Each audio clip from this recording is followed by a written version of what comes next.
Medyo busy na nga ako kaya ngayon ko lang i-upload itong pang day 2 namin doon sa Al Ain. Ito nga pala kinabukasan ay magbe-breakfast na kami nito. Medyo maliit nga lang pala tong place na to kaya konti lang yung food choices ng breakfast talaga nila. Pero masasarap din naman yung mga pagkain nila. At ito na nga pala yung mga kinuha namin. Ang sarap ng hash brown nila. Tapos yung pancake is medyo hindi namin gusto. Kaya hindi ko naubos yung akin. Binigay ko na lang sa asawa ko.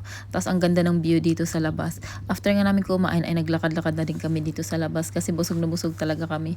Favorite ko talaga kasi yung breakfast sa hotel eh. Kaya gustong gusto ko palagi mag-hotel. Ang gawa ng breakfast. Ang sarap kasi pagising mo. Tapos may makahanda ng pagkain, di ba? At ang ganda nga din ng view dito. Tapos may mga cafe din sila dito. Kaya kahit malamig ay pwede kayong tumambay basta may kape. Sira na ata to kasi parang wala man ako nakita nag-slide dito. Tapos yung mga upuan parang ano na. Sira na talaga. Mag-check out na kami ngayon kasi alas 12 na. 12 PM kasi yung check out dito eh. Kahit mga 7 PM na kami check in. At ang babait din ng mga staff nila dito. Sila na mismo nag-insist na magdala ng gamit namin sa sasakyan. Akit na naman kami ng bundok nito. Tapos nag-stop muna kami. Akit kami dyan no. Taas. Ganda. Sheets muna tayo kasi ayan.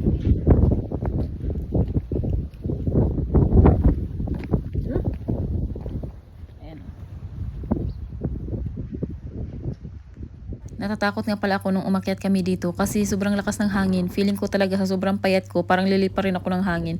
Pero sabi ng asawa ko ay tuloy lang daw kami sa taas. Kaya kahit nang nasa taas na kami, mas lalong lumakas pa talaga yung hangin. Sobrang nakakatakot talaga. Hinahawakan ko na nga ni mabuti yung shades ko nito habang bumababa kami kasi nakakatakot talaga. Tapos yung grills niya, sira na siya. Kaya feeling ko hindi kami safe humawak doon. Pero okay lang, humawak pa rin naman kami. Kasi wala naman kami bang choice eh kundi humawak doon. Sobrang lakas ng hangin ba naman. Tapos nag-stop over kami ulit dito kasi may magandang view din. At dito naman nag-stop over ulit kami kasi may magandang view tapos may bilihan ng kape. Nag-order na lang din yung asawa ko at tumambay muna kami dito.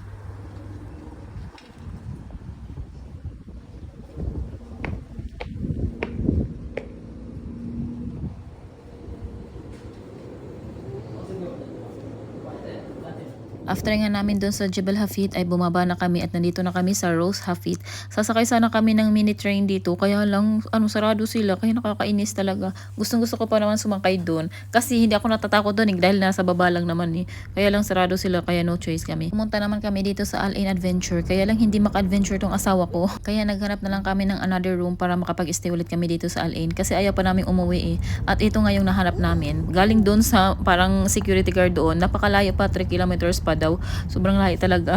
Grabe nandito kami sa gitna ng disyerto. Nakalimutan ko na nga palang ipakita yung activity hub nila o kaya yung reception area nila. Kaya ito, dumiretso na kami dito sa room. Sinundan nga lang pala namin yung puting sasakyan kasi silang nag-guide sa amin papunta dito eh.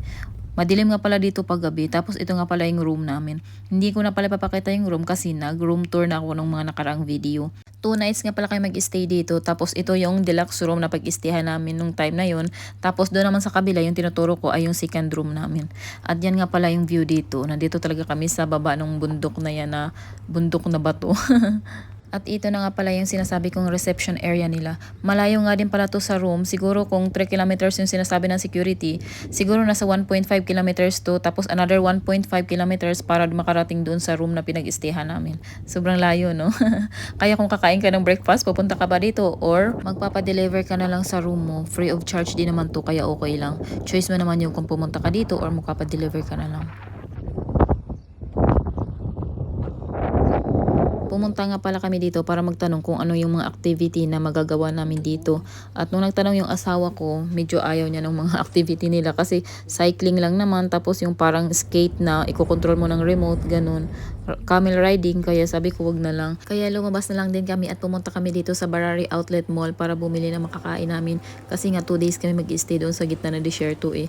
Bumili nga din pala ng wallet yung asawa ko para sa kuya niya, ang cute daw kasi kaya binili na lang niya. Tapos nag-take away nga din pala ako ng pagkain dito sa Mang Philip kasi may Mang Philip din dito at gusto ko nga yung pagkain nila kaya nag-take away ako. At ito nga bumalik na kami dito. Tapos ganito siya kadilim. Ayan yung may ilaw doon pa yung room namin, sobrang layo talaga no. At eto nga nakarating na din kami dito. Tapos yung asawa ko gustong gusto niya maglakad. Ako nga medyo natatakot talaga ako. Kasi yung ibang room dito ay walang tao. Pagbukas yung mga curtains nila, ibig sabihin walang tao yun. Pero pag sarado yung curtains, may tao doon, ganun. Maganda nga din pala mag-stargazing dito. At sakto naman, nung gabing yun, wala talagang ulan. Saka pa siya umulan nung pauwi na kami. Kaya yun, mabuti nga at na-enjoy naman namin yung 2 nights namin dito. Tapos yung asawa ko, tuloy-tuloy lang talaga sa paglalakad. Pupuntahan daw kasi namin yung dalawang family rooms doon na mas malapit sa bundok eh. Ako naman takot ako dito. Pero okay lang, sinundan ko pa rin siya. At ito na nga pala yung food namin na na-take away ko doon sa Mang Philip. Yung inasal nga pala ay para sa asawa ko, sinigang naman sa akin. Tapos yung calamari ko, lumambot na siya. Tapos siomai din. Ang sarap-sarap na mapagkain nila. Tapos gustong gusto ko rin yung halo-halo. Yun lang, bye kamayo.